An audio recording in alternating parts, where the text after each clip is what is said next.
আলিফ লাম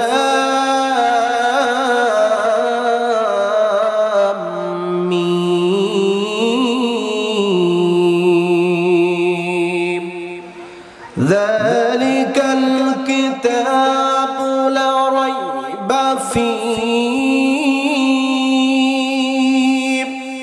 হুদাল লিল মুত্তাকিন الذين يؤمنون بالغيب ويقيمون الصلاة ومما رزقناهم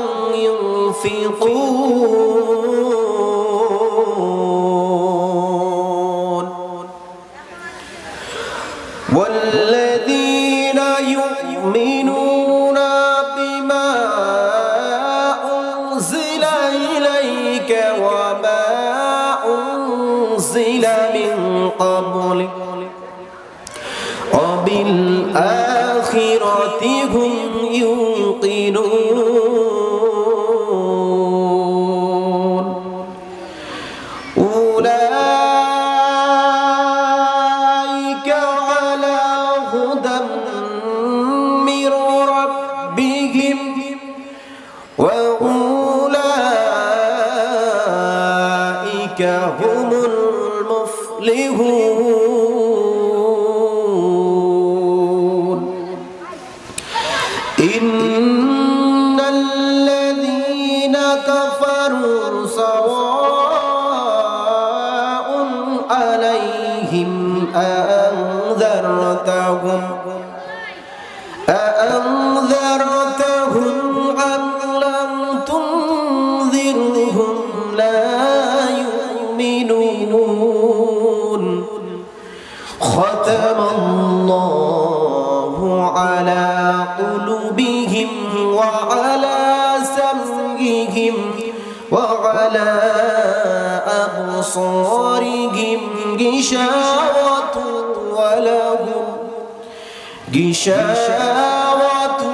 ولهم عذاب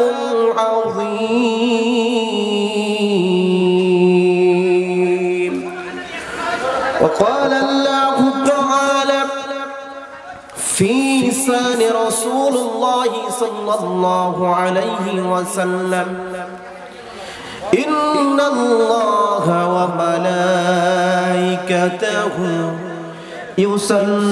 يصلون على النبي يا أيها الذين آمنوا صلوا عليه وسلموا تسليما محبت پڑھے درود ابراہیم اللهم صل على محمد وعلى آل محمد كما صليت على إبراهيم وعلى آل إبراهيم إنك حميد مجيد اللهم بارك على محمد وعلى آل محمد كما باركت على إبراهيم وعلى آل إبراهيم إنك حميد مجيد বাবা তুমি কেমন আছো ছোট্ট মাটির ঘরে তোমার কথা হৃদয় মাঝে পড়ছি বারে বারে বাবা তুমি কেমন আছো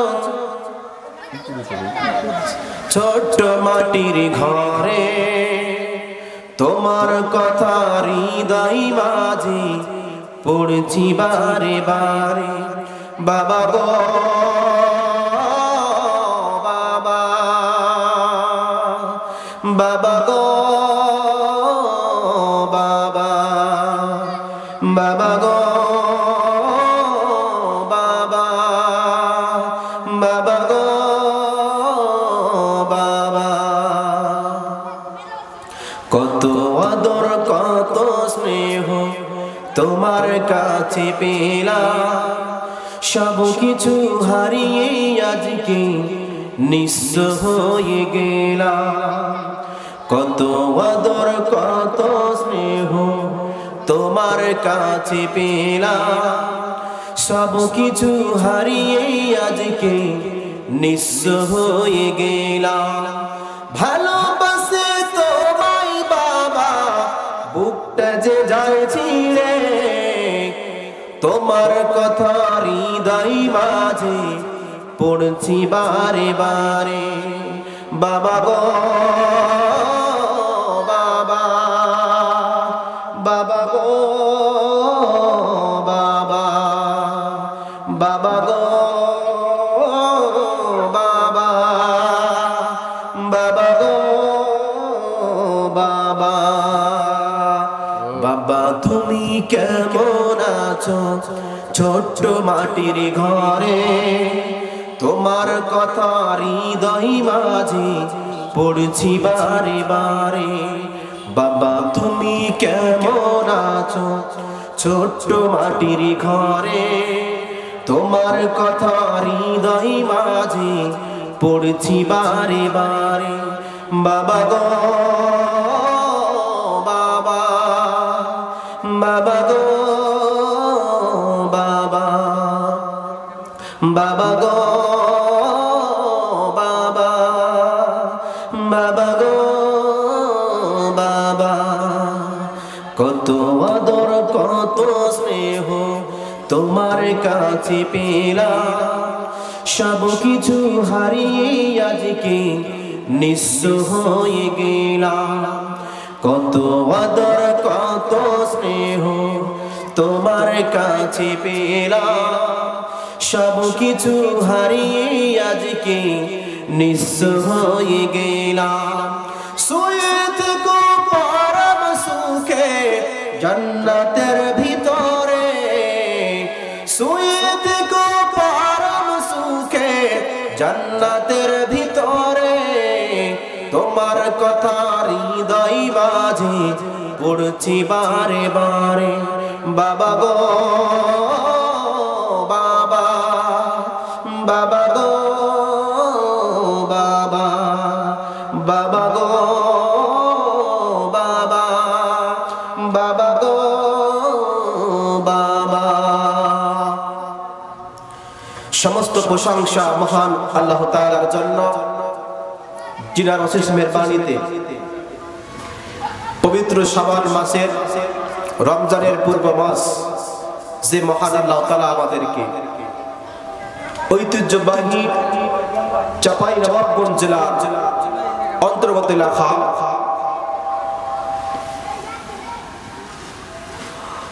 নয়লা ভাঙা যুব সমাজ কর্তৃক আয়োজিত 2 দিন ব্যাপী তাফসীরুল কুরআন মাহফিলের প্রথম রজনী, সম্মানিত সভাপতি সাহেব, আজকের মাহফিলের প্রধান আলোচক, প্রধান অতিথি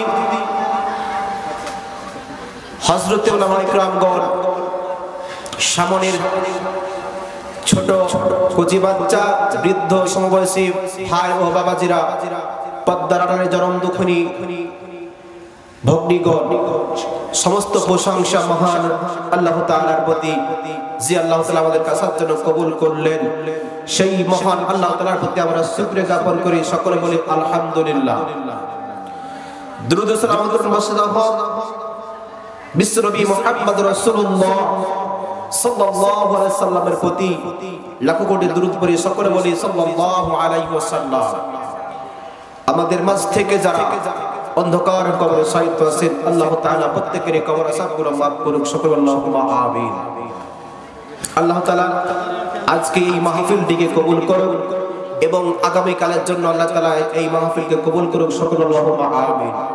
সম্মানিত উপস্থিত, আমি আপনাদের সামনে পবিত্র কুরআনুল কারীম থেকে 114টি সূরার ভিতরে 6666 খানা আয়াতের মধ্য থেকে পবিত্র কালামে পাক থেকে সূরা নাম্বার 2 বাকারা, সেখান থেকে কয়েকটি আয়াত লাভ করেছি। ইনশাআল্লাহ আবার সেখান থেকে আলোচনা শেষ করব। তাওফিকে ইল্লা বিল্লাহ। আবার আল্লাহ তাআলা কুরআনুল কারীমের মধ্যে বলছেন, যারা দাঁড়ানো অবস্থা আছেন তারা একটু বসেন। যারা দাঁড়ানো অবস্থায় আছেন একটু বসেন, এবং যারা রাস্তায় এখনো চলাফেরা করছেন আপনারা তাড়াতাড়ি মাহফিলে আসেন। আবার আল্লাহ রাব্বুল আলামিন বলেন পবিত্র কুরআনুল কারীমের মধ্যে, আলিফ লাম মিম যালিকাল কিতাবু লা রাইবা ফিহি হুদাল লিল মুত্তাকিন। আলিফ লাম মিম হরফে মুকদ্দাম, যে শব্দগুলোর অর্থ এই পৃথিবীর মানুষ কেউ জানে না।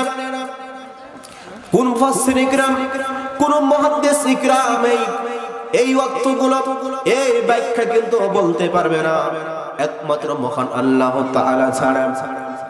আমার ভাইয়েরা, পবিত্র কুরআনুল কারীমের মধ্যে 29টি শব্দ আছে যেগুলোকে বলা হয় হরফে মুকদ্দাম। যে শব্দের অর্থ একমাত্র মহান আল্লাহ জানেন, কিন্তু মুফাসসির ইকরাম বর্ণনা করেছেন আলিফ হলো আল্লাহ, লাম হলো জিবরাইল, মিম হলো মুহাম্মদ রাসূলুল্লাহ সাল্লাল্লাহু আলাইহি সাল্লাম। আল্লাহ তাআলা জিবরাইলের মারফতে বিশ্ব নবীজিকে এর অর্থটা বলে দিয়েছেন। এরপর আল্লাহ বললেন যালিকাল কিতাবু লা রাইবা ফিহি হুদাল লিল মুত্তাকিন। আমার আল্লাহ তাআলা ডাক দিয়ে বললেন, এই আমার একটা কিতাব, যেই কিতাবের মধ্যে কোনো সন্দেহ নাই,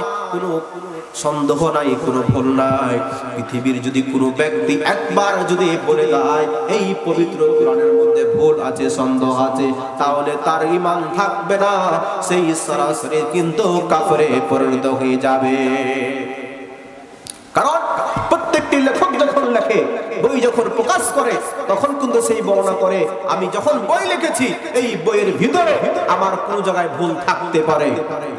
এই ভুলের মধ্যে যদি কোনো ভুল থাকে আপনারা আমাদের ধরিয়ে দিবেন। পরবর্তী সময় যখন কি করব, এই বইটা আবার যখন ছাপানো হবে, প্রকাশ যখন করা হবে, তখন আমরা করব ভুলটা সংশোধন করব। কিন্তু আমার আল্লাহ তাআলা ডাক দিয়ে বলেন, বান্দা, আল্লাহ রাব্বুল আলামিন ডাক দিয়ে বললেন, ও পৃথিবীর মানুষ, আমি আল্লাহ যেই কোরআনটা নাজিল করলাম এই কোরআনের মধ্যে কোনো ভুল নাই। এই কোরআনটা কাদের জন্য নাজিল করলেন? আল্লাহ রাব্বুল আলামিন এই তামাম পৃথিবীর জন্য কোরআন নাজিল করলেন। এই কোরআনের মধ্যে আল্লাহ বললেন যালিকাল কিতাবু লা রাইবা ফিহি হুদাল লিল মুত্তাকিন। এই এমন একটা কিতাব, যেই কিতাবের মধ্যে কোনো সন্দেহ নাই, কোনো ভুল নাই। আমার আল্লাহ ডাক দিয়ে বলেন এই কিতাবটা হচ্ছে মুত্তাকির জন্য হেদায়েতের পথ হিসেবে আল্লাহ নাজিল করলেন। আমার আল্লাহ তাআলা ডাক দিয়ে বললেন আল্লাযীনা ইউমিনুনা বিল গায়বি ওয়া ইউকিমুনাস সালাতা ওয়া মিম্মা রাযাকনাহুম ইউনফিকুন। আমার আল্লাহ বললেন, আবার আল্লাহ রাব্বুল আলামিন বললেন, যারা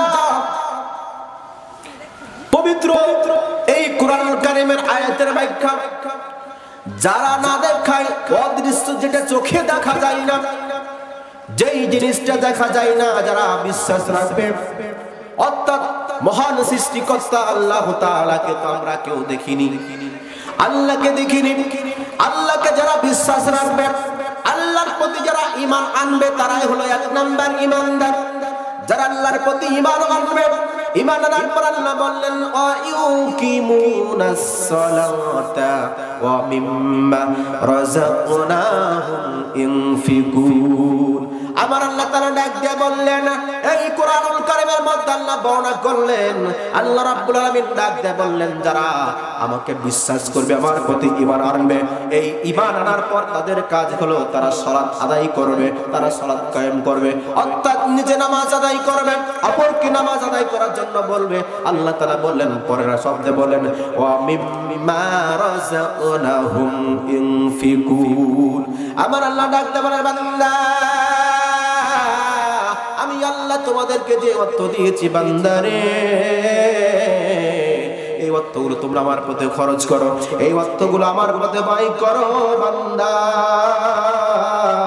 তোমরা আমার পথে ব্যয় করো। আমি তোমাদের যে রিজিকগুলো দিয়েছি সেই রিজিকগুলো তোমরা আমার পথে খরচ করো। আমার আল্লাহ তাআলা ডাকতে বলেন ওয়াল্লাযীনা ইউমিনুনা বিমা উনজিলা ইলাইকা ওয়া মা উনজিলা মিন ক্বাবলিক ওয়া বিল আখিরাতি হুম ইউকিনুন। আল্লাহ রাব্বুল আলামিন ডাকতে বলেন পয়গম্বর ও আমার নবী, আমি আপনার প্রতি যে কিতাব নাজিল করেছি গো নবী, আপনার পূর্বে যেই নবীদের প্রতি যেই কিতাব নাজিল করেছি, যারা এই কিতাবের প্রতি যারা ঈমান আনবে, যারা পরকালের প্রতি বিশ্বাস রাখবে, যারা দ্বীনের প্রতি বিশ্বাস রাখবে, যারা কিয়ামতের প্রতি বিশ্বাস রাখবে, যারা আখিরাতের প্রতি বিশ্বাস রাখবে, আমার আল্লাহ তাআলা রাখতে বললেন উলাইকা আলা হুদাম মির রাব্বিহিম ওয়া উলাইকা হুমুল মুফলিহুন।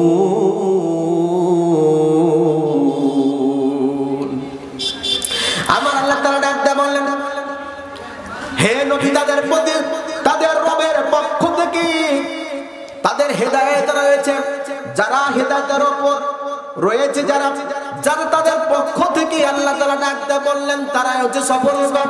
অর্থাৎ যারা আল্লাহর হুকুম মানবে, যারা আল্লাহকে বিশ্বাস করবে, নামাজ প্রতিষ্ঠা করবে, সালাত কায়েম করবে, আল্লাহ যে অর্থগুলো দিয়েছে, যে রিজিকগুলো দিয়েছে আল্লাহর পথে খরচ করবে। বিশ্বনবী মুহাম্মদ রাসূলুল্লাহ সাল্লাল্লাহু আলাইহি সাল্লামের উপরে এই পবিত্র আল কোরআন নাজিল হয়েছে। যারা এই কোরআনটাকে মেনে নেবে, এই কোরআনটা বিশ্বাস রাখবে, কোরআনটা দিয়ে জীবন সংসার জীবন পরিচালনা করবে, আমার আল্লাহ তাআলা ডাক দিয়ে বললেন তারাই কিন্তু হলো সফলকাম। ইন্নাল্লাযীনা কাফারু সাওয়াউন আলাইহিম আআনযারতাহুম আম লাম তুনযিরহুম লা ইউমিনুন। আমার আল্লাহ ডাক দিয়ে বললেন নবী ও আমার পয়গম্বর, ওগো নবীজি, আপনি তাদেরকে যতই কথা বলেন না কেন, নিশ্চয়ই যারা অস্বীকার করেছে, নিশ্চয়ই যারা কুফরি করেছে, নিশ্চয় যারা কাফের, যারা অস্বীকার করলো, যারা কুফরি করলো, তারা কখনো ঈমান আনবে না। লা ইউমিনুন, তারা কখনো কোনো মুহূর্তে কিন্তু তারা ঈমান আনবে না। অর্থাৎ তারা ঈমান আনুক আর না আনুক তারা কিন্তু সমান। আমার আল্লাহ তাআলা ডাকতে বলেন পরে সব পরে আয়াতে খাতামাল্লাহু আলা কুলুবিহিম ওয়া আলা সামইহিম ওয়া আলা আবসারিহিম গিশাওয়াতু ওয়া লাহুম আযাবুন আযীম। আমার আল্লাহ ডাকতে বলেন নবী ও আমার পয়গম্বর, আমি আল্লাহ তাআলা তারা কিন্তু যত তাদেরকে আপনি হিদায়াতের কথা বলেন না কারণ নবী গো, তারা কখনো ঈমান কিন্তু আনবে না। কারণ আমি আল্লাহ রাব্বুল আলামিন তাদের যে হিদায়াতের মধ্যে, তাদের অন্তরের মধ্যে একটা মোহর আছে, আমি আল্লাহ তাআলা সেই মোহরের মধ্যে সিল মেরে দিয়েছি। তারা কখনো কিন্তু ঈমান আনবে না, তারা কখনো কিন্তু ঈমান আনবে না, তারা কখনো ঈমান আনবে না। আর তাদের যে দুটো চক্ষু দিয়েছি আমি আল্লাহ, আমার আল্লাহ তাআলা ডাক দিয়ে বললেন নবী এই চোখ দুটা দিয়ে তারা কখনো দেখবে না, কারণ আমি আল্লাহ তাদের চোখের উপরে কিন্তু পর্দা দিয়ে দিয়েছি। বলেন নাউজুবিল্লাহ। তাহলে আল্লাহ তাআলা বলছেন, নবীকে বলছেন যে হে রাসূল, আপনি তাদেরকে যত হেদায়েতের কথা বলেন তারা কখনো হেদায়েত প্রাপ্ত হবে না। কারণ কি জন্য তারা হেদায়েত প্রাপ্ত হবে না? এই কারণে হবে না, কারণ আল্লাহ বললেন আমি তাদের মধ্যে অন্তরে যে হেদায়েতের প্রাপ্তি জিনিসটি যেটি আছে, তাদের মন, ওই মনের উপর আমি আল্লাহ তাদেরকে কি করেছি, তাদের সিল মেরে দিয়েছি, তার দরজা বন্ধ করে দিয়েছি। তারা কখনো কিন্তু হেদায়েত প্রাপ্ত হতে পারবে না। এবং তাদের চোখ আছে, এই দুটো চক্ষু আছে, তারা এই চোখে কখনো দেখতে পারবে না, তারা দেখবে না, জানবে না, তারা শুনবে না। ওয়ালাহুম আযাবুন আযীম। আমার আল্লাহ ডাক দেয় বলেন পয়গম্বর, যারা এই কাজগুলো করবে না, যারা মানবে না, যারা চোখে দেখবে না, যাদের অন্তরের মধ্যে পর্দা দেওয়া আছে, অন্তরে সিল মেরে দেওয়া আছে গো নবী, আপনি শুনে নিন, আমি আল্লাহ রাব্বুল আলামিন তাদেরকে অন্তত তাদেরকে কঠিন যন্ত্রদায়ক শাস্তি জাহান্নামের মধ্যে তাদের শামিল করবে। বলেন নাউজুবিল্লাহ। তাহলে কি দেখেন আল্লাহ বলছেন, কি জন্য বললেন আল্লাহ, যে যারা ঈমান আনবে না, মুসলমান হবে না, কালেমা পড়বে না, যারা ঈমান আনবে না, আল্লাহ কি বললেন তাদেরকে? আজ রাসূল যতই দাওয়াত করেন দাওয়াত প্রাপ্ত হবে না। দেখেন আল্লাহ রাসূলের চাচা আবু তালিব, তিনি তো ছিলেন একজন মুশরিক। রাসূলকে কত ভালোবেসেছে, কত আদর করেছে, সম্মান করেছে, শ্রদ্ধা করেছে, কিন্তু আমার নবীজি দাওয়াত দিয়েছিলেন তার চাচা আবু তালিবকে, কিন্তু সেই কখনো ইসলাম ধর্ম গ্রহণ করেনি, সেই কখনো ইসলাম ধর্ম গ্রহণ করেনি। তাহলে এই যে আযাবের কথা আল্লাহ বললেন, আমার মায়েরা, আমার বোনেরা, দিল থেকে একটা কথা শুনে যান। আজকে আল্লাহ রাব্বুল আলামিনের পয়গম্বর বিশ্বনবী মুহাম্মদ রাসূলুল্লাহ সাল্লাল্লাহু আলাইহি সাল্লাম মায়ার নবীজি যখন মিরাজের রজনীতে গেলেন, আমার নবীজি মিরাজের রজনীতে যাওয়ার সময় জান্নাত দেখলেন। জান্নাত দেখার পর বিশ্বনবী মুহাম্মদ রাসূলুল্লাহ সাল্লাল্লাহু আলাইহি সাল্লাম যখন জাহান্নাম গেলেন, জাহান্নাম দেখার পর যখন চলে গেলেন, জাহান্নাম দেখতে যে দেখলেন একজন মহিলা, একটা যুবতী মহিলার জিহ্বাতে আগুনের পেরেক অর্থাৎ কাঁটা দিয়ে তাকে জাহান্নামের মধ্যে ঝুলন্ত অবস্থায় রাখা আছে। জাহান্নামের ভিতরে জিহ্বাতে যখন পেরেক দেওয়া আছে, এই পেরেক দিয়ে, এই আগুনের পেরেক দিয়ে যখন জাহান্নামের ভিতরে যখন আল্লাহ তাআলা ওই যুবতীকে ঝুলন্ত অবস্থায় রেখেছে, আল্লাহ রাব্বুল আলামিনের পয়গম্বর ডাক দেয়, বলেন জিবরাইল, ও জিবরাইল, এই মাটা পুরো অপরাধ করেছে রে জিবরাইল, আ জিবরাইল, এই মা এমন কোন অপরাধ করেছে দুনিয়াতে যার কারণে আল্লাহ রাব্বুল আলামিন এই মাকে, এই মেয়েটাকে আল্লাহ জাহান্নামের মধ্যে জিহ্বাতে পেরেক দিয়ে রেখেছে। জিবরাইল ডাক দেয়, নবী, ইয়া রাসূলুল্লাহ, ইয়া হাবিবাল্লাহ, পয়গম্বর, ওগো দয়ার নবীজি, মায়ার নবী, আপনি সামনের দিকে চলেন গো রাসূল, আপনাকে উত্তরটা পরে বলছি। আমার নবীজি, আমার ভাইরা, আমার পদ্মাডালের জনম দুঃখিনী মা, ও বোন, কেন পদ্মা মানবে না? আমার স্বামীর সেবা কেন করবেন না? আমার আল্লাহ রাব্বুল আলামিনের পয়গম্বর বর্ণনা করলেন, মা, নবীজি যখন জাহান্নাম গেলেন, জাহান্নাম দেখার জন্য গেলেন, ও আমার বাজান রে, এই জাহান্নামের ক্ষুধার্ত কেমন দেখেন, খাবারটা কেমন গো বাজান। আমার আল্লাহ রাব্বুল আলামিনের পয়গম্বর যখন সামন দিকে আগে চলে গেলেন, জিবরাইল ডাক দিয়ে বললেন, ইয়া রাসূলুল্লাহ, আপনি সামন দিকে চলেন গো নবী,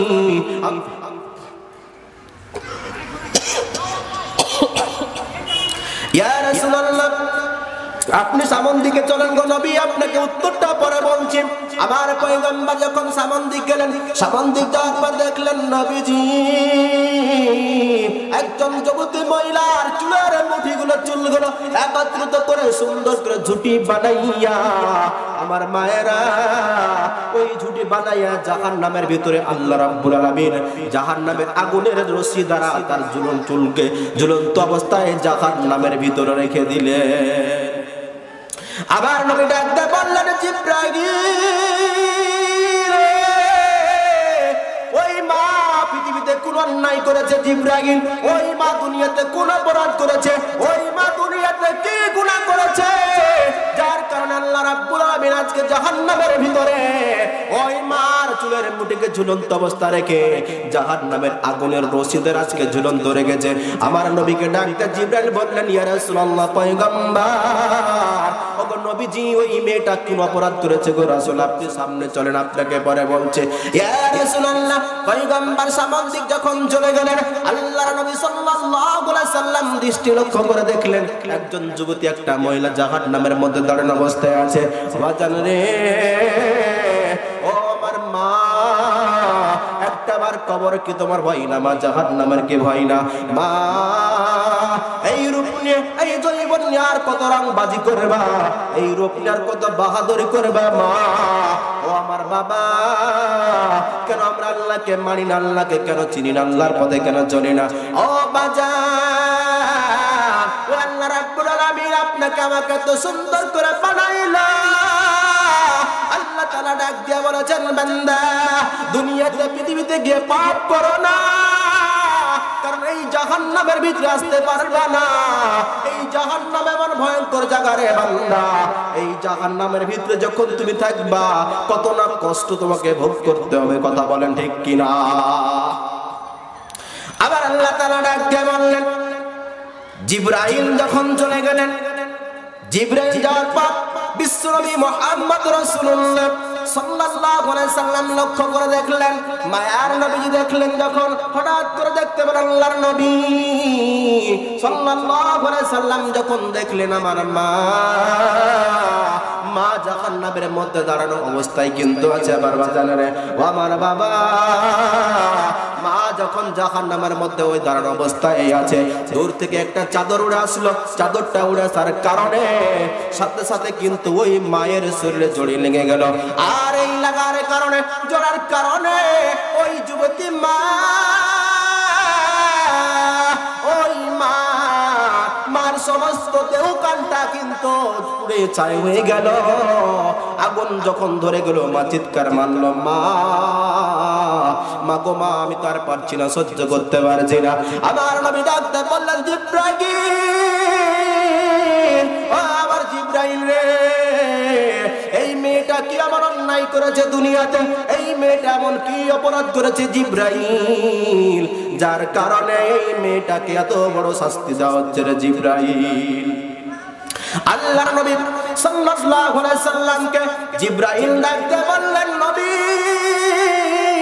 ইয়া রাসূলুল্লাহ, ইয়া হাবিবাল্লাহ, পয়গম্বর, ও গো মায়ার নবীজি, ও দয়ার নবী, রাহমাতুল আলামিন নবীজি, ইয়া রাসূলুল্লাহ, এই মেয়েটার কথা পরে বলছি গো নবী, আপনি সামনে দিকে একটু এগিয়ে চলেন। আল্লাহর নবী সামনে যখন চলে গেলেন, আমার বাজার ও আমার পদ্মরানের মা বোনেরা, আমার আল্লাহ রাব্বুল আলামিনের পয়গম্বর যখন সামনে চলে গেলেন, যাওয়ার পর দেখলেন একজন মহিলা গর্ভবতী অবস্থায়, বাচ্চা খালাসের সময় হবে, 10 মাস 10 দিন গর্ভের বয়স হয়ে গেছে। একজন ফেরেশতা ডান হাতের উপর আছে, আর একজন বাম হাতে, একজন ডান পা, একজন বাম পা, আর একজন ফেরেশতা কিন্তু বাচ্চা খালাস করার জন্য চেষ্টা করেছে। ওই মা এত জোরে চিৎকার মারা ডাক দেব, আল্লাহ,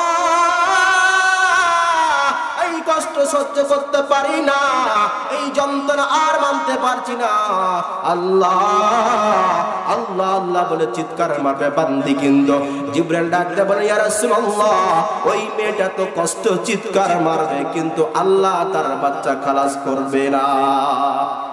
কয়টা কথা? 4টা। কয়টা? 1 নাম্বার, মেয়েটার জিহ্বাতে কেন কাটা আসলো, ব্রেক কেন হলো? মেয়েটার চুলগুলো জাহান্নামের ভিতরে ঝুলন্ত অবস্থা রাখা হলো কেন? 3 নাম্বার, মেয়েটার শরীরে একটা চাদর আসলো, মেয়েটার শরীর কেন পুড়ে গেল? 4 নাম্বার, ওই মেয়েটার পেটে বাচ্চা জাহান্নামের ভিতরে আসলো কোথা থেকে? 4টা কাজ। যাই হোক,